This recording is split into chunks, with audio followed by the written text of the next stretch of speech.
శ్రీపాద శ్రీవల్లభుల గురించి శ్రీ గురు చరిత్రలో లభించటి సమాచారం బహుస్వల్పం. ఈ కలియుగంలో సంపూర్ణ ప్రప్రథమ దత్తావతారం శ్రీపాద శ్రీవల్లభుడు.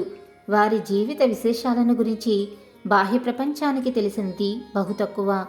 క్రీస్తు శకం 1320లో శ్రీపాద శ్రీవల్లభుడు బ్రహ్మశ్రీ గంటికోట అప్పలరాజు శర్మ గారికి అఖండ లక్ష్మీ సౌభాగ్యవతి సుమతి మహారాణికి తృతీయ సంతానంగా జన్మించినారు.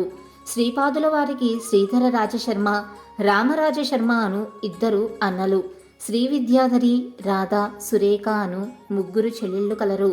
శ్రీపాదుల వారు భారద్వాజ గోత్రికులు, ఆప్త సంబస్తూత్రులు. శ్రీపాదుల వారి మాతామహులు బ్రహ్మశ్రీ మల్లాది బాపన్నవదానులు. వారి ధర్మపత్ని అఖండ లక్ష్మీ సౌభాగ్యవతి రాజమాంబ. శ్రీపాద శ్రీవల్లభుల దివ్య చరిత్రను శంకర్ భట్టు అను కన్నడ బ్రాహ్మణుడు సంస్కృతంలో రచించారు. ఈ గ్రంథాన్ని తెలుగు అనువాదం బాపన్నవదానులు గారి 33వ తరం వారైన శ్రీ మల్లాది గోవింద దీక్షితులు గారి ద్వారా బాహ్య ప్రపంచానికి తెలియజేయబడింది. కలియుగంలో అజ్ఞానందకారం వలన దారి తెన్ను తెలియక మరియు గురుతత్వము దత్తతత్వము తెలియక మోసపోవుచున్న భక్త జనావళిని జ్ఞాన కాంతులతో దారి చూపి అసలైన దత్తతత్వమును గురుతత్వమును తెలుపుటకు శ్రీపాద శ్రీవల్లభ స్వామివారు అక్షర సత్య గ్రంథమైన శ్రీపాద శ్రీవల్లభ చరితామృతమును వెలుగులోనికి తెచ్చి తన కార్యం, తన అవతారములు మరియు సంకల్ప అవతారముల గురించి వివరంగా తెలిపినారు.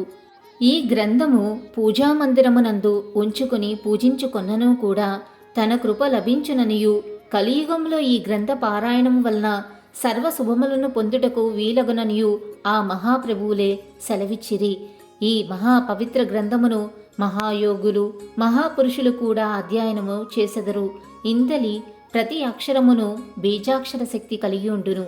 అజ్ఞానము అనేది అంధకారము రూపుమాపుటకు, జ్ఞానము అనే వెలుగు నింపుటకు, ఆధ్యాత్మిక భౌతిక ప్రగతిలో జీవులకు ఏర్పడిన కుంటితనము రూపుమాపుటకు ఆ పరమాత్మ స్వయంగా అవతరించిన అవతారమే శ్రీపాద శ్రీవల్లభ అవతారము. అందువలన శ్రీ దత్తప్రభువులు కాలదేవతను, కర్మదేవతను కూడా శాసించిరి. పరమాత్మ ఈ జగత్తు అంతటికి మూలము. దత్తప్రభువులు వటవృక్షం వంటివారు. వారి అంశావతారములు అన్నీ ఆ వృక్షం యొక్క ఊడల వంటివి.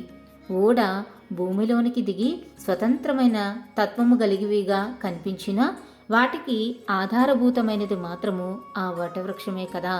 దేవదానవులు సమస్త ప్రాణులకును వారే ఆధారము, ఆశ్రయము కూడా. వారి నుండియే సమస్త శక్తులను కూడా సంప్రాప్తమగుచుండును. తిరిగి వారిలోనే అవి లీనమగుచుండును. పరమాత్మ యొక్క తత్వమును శ్రీపాదుల వారు ఈ చరితామృతం ద్వారా విపులముగా వివరించిరి.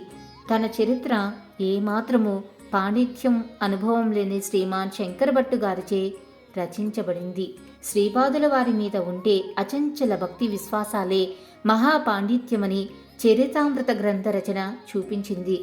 శంకర్ భట్టు స్వామివారి సమకాలీనులు, శ్రీపాదుల వారి దివ్య భవ్య స్వరూపాన్ని దర్శించిన మహానుభావులు, అనుగ్రహ పాత్రులు.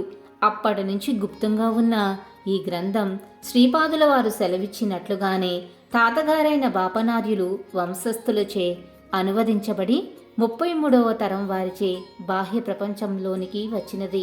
ఇది అక్షర సత్య గ్రంథము. ఇది మానవులే కాక దేవతలు, యోగులు, సిద్ధులు నిత్యం పఠించు మహాగ్రంథము. ఇందు ప్రతి అక్షరము మహాశక్తివంతమనేది. ఈ గ్రంథంలోని అతిశక్తులు గాని అర్థం కాని వర్ణలు గాని ఏమీ ఉండవు.